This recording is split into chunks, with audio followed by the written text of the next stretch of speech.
नमस्कार दोस्तों, आप देख रहे हैं नमो भारत न्यूज़। मैं हूं अतुल शुक्ला।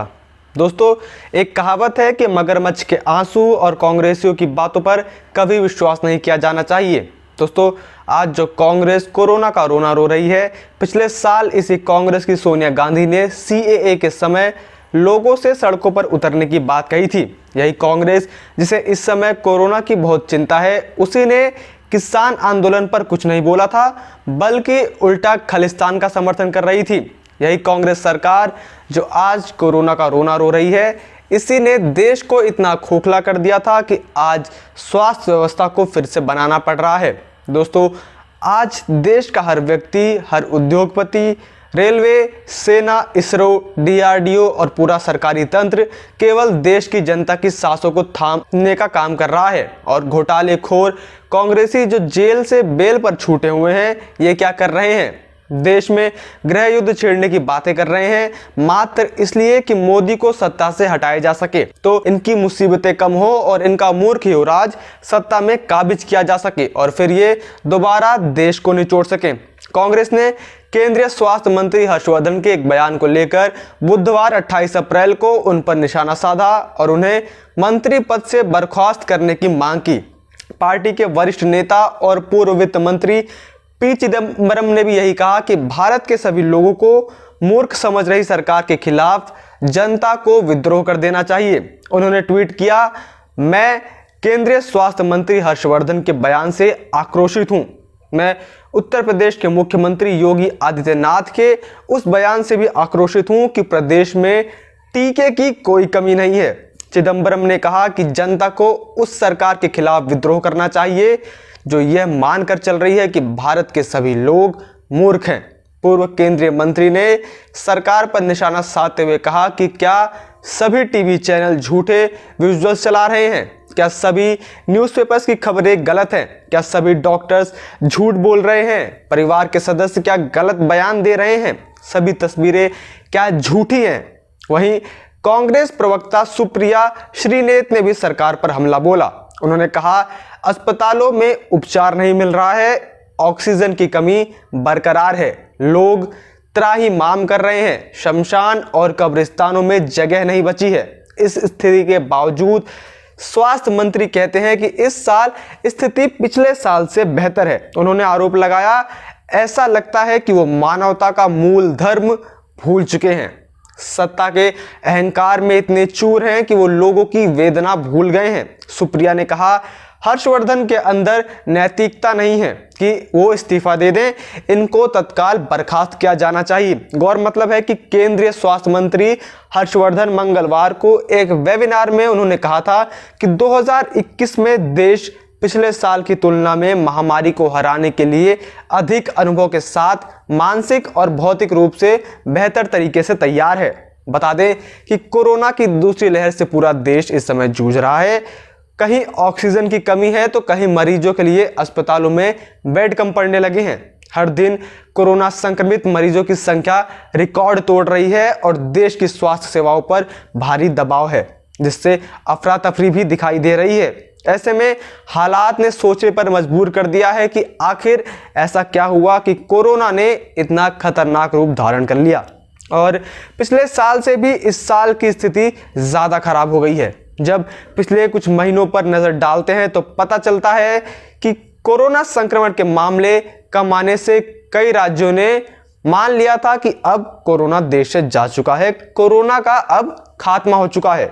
कोरोना के मरीज न होने के कारण राज्य सरकारों ने जो कोविड सेंटर पिछली बार तैयार किए थे उसे बंद कर दिए गए। वहां लगे वेंटिलेटर और मशीनों को पैक करके रख दिया गया। जब जनवरी में वैक्सीनेशन की शुरुआत हुई तो इसको कोरोना पर अंतिम प्रहार माना जा रहा था, लेकिन इसके साथ ही शुरू हुई लापरवाही और सियासत। कांग्रेस के शासित राज्यों ने वैक्सीन को लेकर सियासत शुरू कर दी है। केंद्र सरकार पर हमले बोलने लगे हैं। जहां महाराष्ट्र की उद्धव सरकार वसूली और अन्य मामलों पर ध्यान देने लगी, तो वहीं दिल्ली की केजरीवाल सरकार को पंजाब और उत्तर प्रदेश का विधानसभा चुनाव नजर आने लगा। इस सियासी बिसात पर किसान नेताओं को आगे किया गया और दिल्ली को बंधक बना लिया गया। कृषि कानूनों के विरोध के नाम पर सियासत को प्राथमिकता दी गई और कोरोना को नजरअंदाज कर दिया गया। इसका नतीजा हुआ कि कोरोना ने एक बार फिर से वापसी की। दिल्ली राष्ट्रीय राजधानी है तो मुंबई देश की आर्थिक राजधानी। यहाँ की गतिविधियों का सीधा असर देश के ऊपर पड़ता है। कोरोना की दूसरी लहर ने सबसे पहले इन दो शहरों को ही अपने आगोश में ले लिया। इसके बाद छत्तीसगढ़ में हालात खस्ता होने लगे। 2021 के बाद से इतनी तेजी से संक्रमण हुआ कि पूरे देश में हाहाकार मच गया है और कई राज्यों ने फिर से लॉकडाउन लगा दिया है। कांग्रेस शासित महाराष्ट्र, छत्तीसगढ़ और राजस्थान में हालात काफी बिगड़ गए हैं।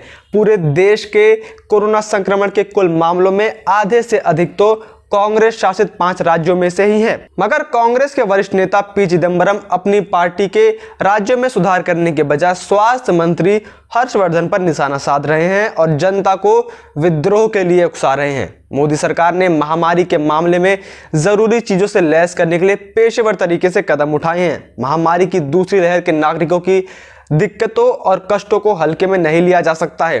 केंद्र ने कहा कि रेमडेसिविर की मांग बढ़ने पर सेंट्रल औषधि मानक नियंत्रण संगठन ने 7 मैन्युफैक्चरर्स की 22 मैन्युफैक्चरिंग साइट को अनुमति दी। साथ ही 12 अप्रैल को तत्काल अतिरिक्त मैन्युफैक्चरिंग साइट को मंजूरी दे दी गई है। सरकार ने कहा कि हर संभव कदम उठाए जा रहे हैं। आइए आपको बताता हूं कि मोदी सरकार ने ऑक्सीजन के लिए अब तक क्या क्या किया है। 7 अप्रैल 2020 को मेडिकल ऑक्सीजन के उत्पादन के लिए 24 घंटे में लाइसेंस देने का इंतजाम किया। अप्रैल से मई 2020 में 1,24,100 ऑक्सीजन सिलेंडर्स राज्यों को दिए गए। 20 सितंबर 2020 को लिक्विड मेडिकल ऑक्सीजन के दाम निर्धारित किए गए। 5 जनवरी 2021 को 162 पीएसए प्लांट लगाने के लिए 201 करोड़ रुपए आवंटित किए गए। 16 अप्रैल 2021 को 50,000 मैट्रिक टन ऑक्सीजन के लिए ग्लोबल टेंडर दिए गए। 18 अप्रैल 2021 को ऑक्सीजन के औद्योगिक इस्तेमाल पर रोक लगाई गई और ग्रीन कॉरिडोर बनाकर ऑक्सीजन एक्सप्रेस की शुरुआत की गई। 22 अप्रैल 2021 को ऑपरेशन ऑक्सीजन की शुरुआत की गई। 25 अप्रैल 2021 को हर जिले में ऑक्सीजन प्लांट लगाने का फैसला लिया गया। इसके अलावा रेलवे, आर्मी, एयरफोर्स, नेवी समेत DRDO युद्ध स्तर पर काम कर रहे हैं। वहीं ऑक्सीजन बनाने वाले प्लांट्स में भी मजदूर अपना खाना पीना छोड़कर ऑक्सीजन बना रहे हैं ताकि देश की सांसें लगातार चलती रहें। और अगर हालात इतने ही गंभीर हैं जितने ही कांग्रेसी नेता राग अलाप रहे हैं, ऐसे में यह लोग क्या किसी भी रूप से अपंग हैं? क्या यह लोग भी तो कोई कदम उठा सकते हैं? दोस्तों, परिस्थितियां विकट हैं, इसमें कोई शक नहीं है, इसके अंदर कोई दो राय नहीं है। लेकिन ऐसे में सिर्फ समस्या की बात करने से भी कोई हल नहीं निकलने वाला है। उपाय की बात करने से ही देश का भला होगा। सिर्फ सरकार पर सवाल खड़ा करके आप अपना पल्ला नहीं झाड़ सकते, उससे भी कोरोना खत्म नहीं हो जाता है। और जिन जिन राज्यों में कांग्रेस की सरकार है वहां पर कांग्रेस ने क्या गुल खिलाए हैं यह भी सबको मालूम है। तो फिलहाल बेहतर यही होगा कि सब उपाय की बात करें, ना कि सिर्फ समस्या का लेकर रोना रोते रहें। मैं ये नहीं कह रहा कि समस्या उजागर मत करिए, लेकिन उसके साथ सुझाव और उपाय भी दीजिए, उससे ज्यादा मदद मिलेगी। जय हिंद, जय भारत। शेयर करना ना भूलें। अपने विचारों को कमेंट बॉक्स में लिखकर हम तक जरूर पहुंचाइए।